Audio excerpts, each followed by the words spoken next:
Craig Bowles, a former Nebraska guy, coming back, and then Trevor Meter, he's injured, but he's still on the team, and I'm sure he's hyping his guys up, and he's ready to come home and going to really try and beat us. So it's going to be a fun game. I'm looking forward to it. How much do you remember about him when he was here in Nebraska, obviously growing up in there?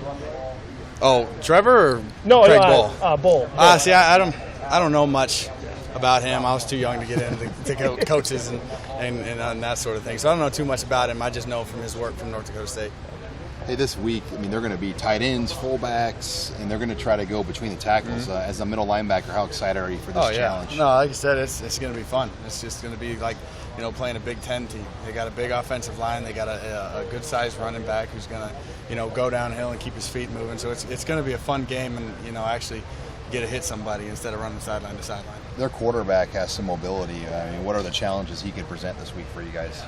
Just more up front, and then knowing who's in coverage and who's not. The D linemen got to know their rush lanes. They can't open it up because this guy's got kind of some speed to him. He gets going. He's tall. He's got those long strides. So they got to keep their lanes, and we got to know who can go get him and who needs to stay in coverage. And it's 11 a.m. this week. What are the challenges of just getting a bunch of young guys up for an 11 a.m. game on your defense and your team? Because it kind of does.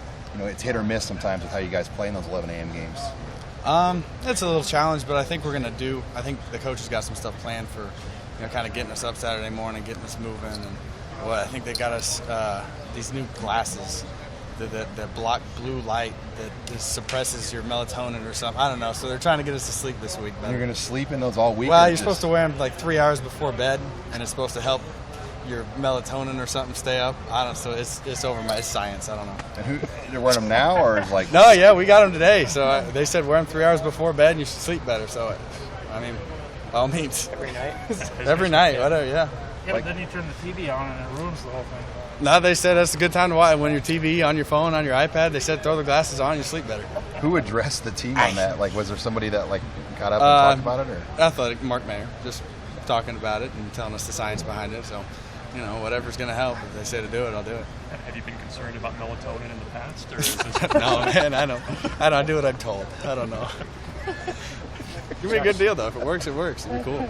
I know you're pretty close with Nate. How chomping at the bit he is? Oh, he's excited. He barely got a practice last week just because we had to get the guys reps. He couldn't take all the reps and, knowing he's not going to play. So he's excited to get back out there. You can see him flying around a little extra and kind of a little smile on his face. So he's excited. Did you kind of see, because this was the first game he missed at Nebraska. Like, I know he got ejected from the other two, but he had played in every game up until last week. Did you see how that was affecting him on the sideline? You know what? Not really.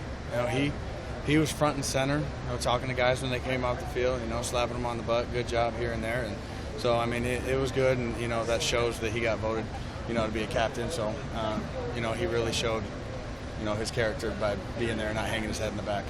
What's your definition of a targeting penalty? I don't know.